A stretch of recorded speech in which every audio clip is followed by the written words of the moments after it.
اچھا، بڑی افسوسناک خبر ہے، پڑوسی ملک بھارت کا مسافر طیارہ پرواز کے 31 سیکنڈ بعد گر کر تباہ۔ طیارے میں 242 افراد سوار تھے، تاہم صرف ایک مسافر کے زندہ بچنے کی اطلاع ہے۔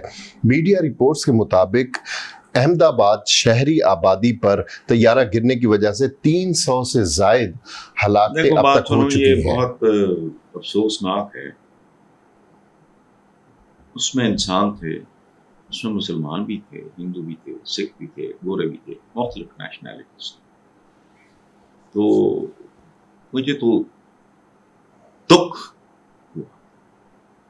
یاد رکھو، ہمارے یہاں بات کرتے وقت، لکھتے وقت ہم تو سوچتے نہیں ہیں کہ جی بھارت کا کالا تھے، بھارت کا مکروہ چہرہ۔ بھارت کا مکروہ چہرہ کیسے؟ کل تک تم بھارت تھے، تو صدیوں تک تمہارا بھی چہرہ مکروہ تھا، اور آج بڑے تم سنتوش کمار بن گئے۔ او بھائی، حکومتیں مکروہ ہوتی ہیں۔ واہ، مودی اور اس کی مینٹالٹی صحیح۔ وہ ہندوستان کو بڑے محبت کرنے والے لوگ ہیں۔ میں 2 بار گیا، خوبصورت لوگ ہیں، اور مختلف قسم کی نیشنلٹیز ہیں، پرانے ہیں، یاریاں، دوستیاں، پیار محبت سب کچھ ہیں، اچھے بھی ہیں، برے بھی ہیں۔ ہم کیسے ہیں بتاؤ؟ اصل میں گھستے ایک لڑکی کو قتل کر کے گیا ہے۔ پچھلے دنوں کو پتہ نہیں کوئی ٹک ٹاک پر بھی تھا، چھوٹے چھوٹے بچے اب یوز کرتے ہیں، تو کیا ہی نہیں۔ اب اس طیارے کے کی تباہی پہ مجھے پرسنلی دکھ ہے۔ اور تم نے کہا نا، دیکھو بات سنو، ٹھیک کہا، سطحی طور پہ تم نے ٹھیک کہا کہ ایک مسافر کے زندہ بچنے کی اطلاع نہیں، 2۔ ایک مسافرہ تھی جو چند منٹ لیٹ ہو گئی اور فلائٹ میں 10 منٹ۔ آہا، سبحان اللہ، بچ گئی۔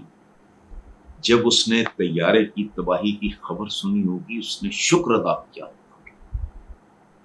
اگر ہندو تھی تو بھگوان کا، مسلمان ہوگی تو اپنے رب کا، کرسچن ہوگی تو گاڈ کا۔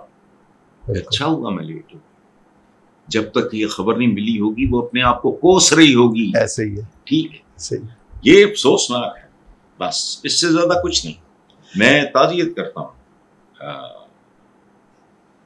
ان سب سے جن ڈفرینٹ نیشنلٹیز کے لوگ تھے، فیملیز تھیں، بڑی امیدوں سے آئے تھے، یہ وہ وغیرہ وغیرہ۔ لیکن بہرحال زندگی ہے، اور یاد رکھنا، پیدائش بھی ایک حادثہ ہے اور موت بھی ایک حادثہ ہے۔ جیسے جیسے ہوتا ہے ویسے ویسے نصیب ہو جاتی ہے، مرنا تو ہے ہی۔ طیارے میں نہ مرتے تو انہوں نے زندہ رہنا تھا، لیکن یہ دردناک ہے۔ خدا جانے کن کن خاندانوں کے سرپرست، پورا خاندان، بچے، بوڑھے، خواتین، جوان، پتہ نہیں، بہت دردناک۔ ایک خاندان کا ذکر کرتے ہیں کہ اس حادثے سے چند منٹ پہلے ایک تصویر منظر عام پر آئی جس میں میاں بیوی اور 3 بچے دکھائی دیے۔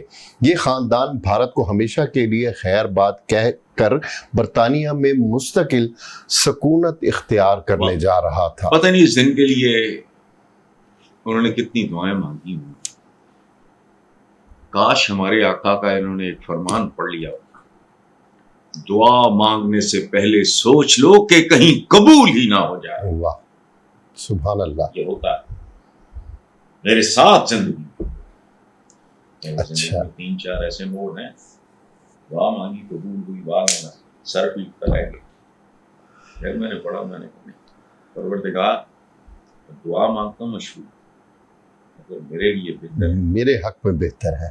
میرے لیے واہ واہ واہ واہ، تو قبول، ورنہ میری عقل بڑی محنت۔ سبحان اللہ۔ بس ٹھیک ہے یار، چلتا ہے، پارٹ آف لائف۔